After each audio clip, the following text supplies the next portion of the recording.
Hello and welcome to another update. In this one I'll be covering the latest developments throughout the front line, starting out with some territorial changes and a general front line update throughout the front line over the past 24 hours. Then we'll be going over some combat footage and a quick report on F-16s for the Ukrainians. So starting out with the frontline report, we start in the Robotyne area, where here the Ukrainian forces launched yet another attack in the direction of Robotyne, and yet again they managed to reach the outskirts of the village and actually attack in the direction of Robotyne.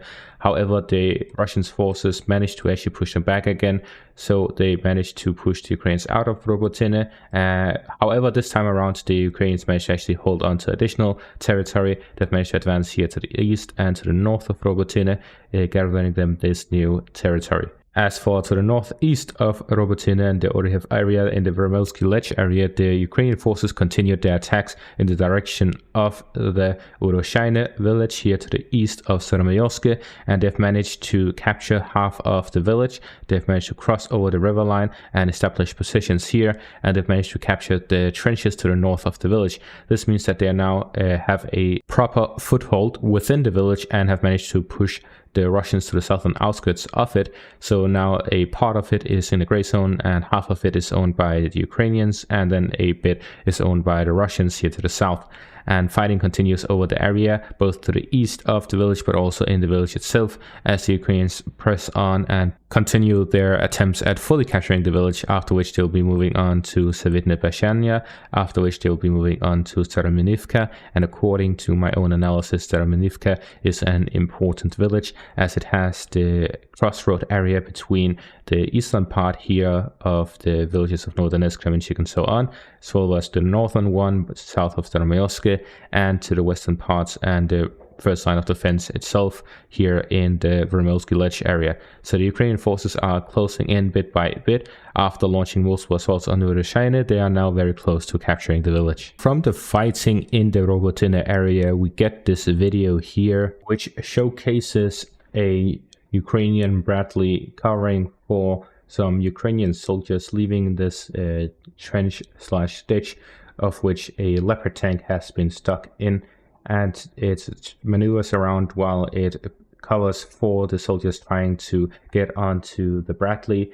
And the Ukrainian soldiers are leaving this trench and taking cover, diving down, as the Russian forces continuously suppress them with artillery. The Bradley drives off, leaving the soldier behind, and the soldiers laying down on the ground trying to avoid the shrapnel from the artillery. We also see this video here, which showcases in the outskirts of Robotyne some Ukrainian soldiers walking there, which showcases that the Ukrainians actually did reach the village of Robotyne. This is not something that I'm just saying. There's actual video evidence for this. But then they were pushed back from this area. We do see some Russian armored vehicles losses here as well, as they have managed to retrieve it to this area, and they were using them ahead of the village to form a wall defending the village from the Ukrainian forces.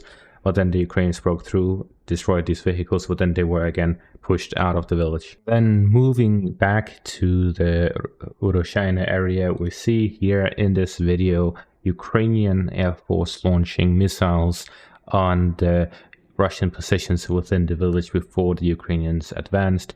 So they aren't just sending wave after wave, they're also doing their own artillery preparations as well as airstrikes on Russian positions. The difference is that the Russians have much more both firepower and amount of planes they can send.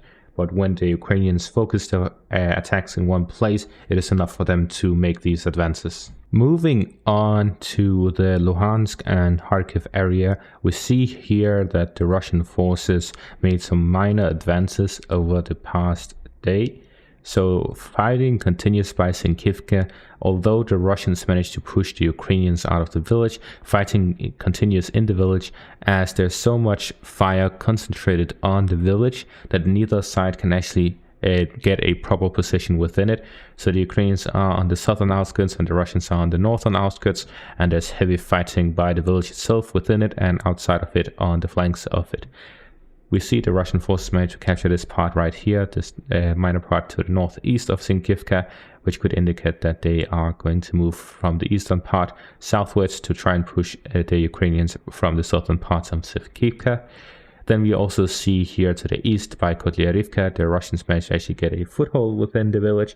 So the Russian forces are also here trying to push out the Ukrainian forces. And here it is clear that they are looking to gain access to the main road here to the north of Krochmelne, as they would try to cut off the supplies to the Ukrainian positions here to the south of it, and also try to advance westwards towards Kupiansk from both the southern and northern parts at the same time. As we've seen, they have made a general advancement throughout the front, not far, not deep, but on the scale of how wide it is very wide. Going back down south to the Zaporizhia area, we see this video here by the village of Urozhaine.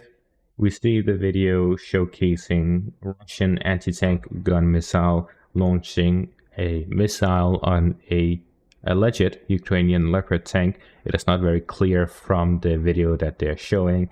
Shakes a lot, not very clear, doesn't showcase it clearly, but according to the source that published this video, it is a Ukrainian Leopard tank. As for the Bakhmut area, we see here to the south of Bakhmut, Deep State Map released this video showcasing 4 different areas where Ukrainian FPV drones hit Russian tanks, shooting from a distance on Ukrainian positions, acting as direct artillery rather than long distance artillery. And this is actually useful, as there have been multiple videos showcasing Russian tanks launching strikes from 4+ kilometers away with extra targeting from drones, making sure that they're shooting at the right places, actually hitting Ukrainian positions. So they are using these tanks, these T-64s and so on, to launch attacks from far distances as extra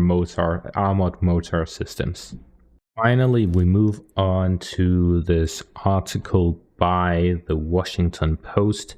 In this article, they claim that although the Ukrainians want F-16s as fast as possible, they claim that Ukrainian pilots will not have time to learn how to fly F-16s until the summer of 2024. They claim that pilots will first have to take a 4-month English language course in the UK to master the technical terms. This training will also be given to those who will become ground handlers. Thus, pilots will not be able to start direct summer training until in January 2024. It will end no earlier than August 2024. And if you want to learn more about the F-16s, I can't really tell you that much, but there is this channel, Millennium 7-Star History Tech. He talks a lot about airplanes. He's worked in the industry for many years, and he knows a lot about it. And he has made this 1 hour long, almost, video talking about F-16s to Ukraine and everything about that. So make sure to check out this video if you want to know more. And that is going to be all for this update. Thank you all for watching and have a great day.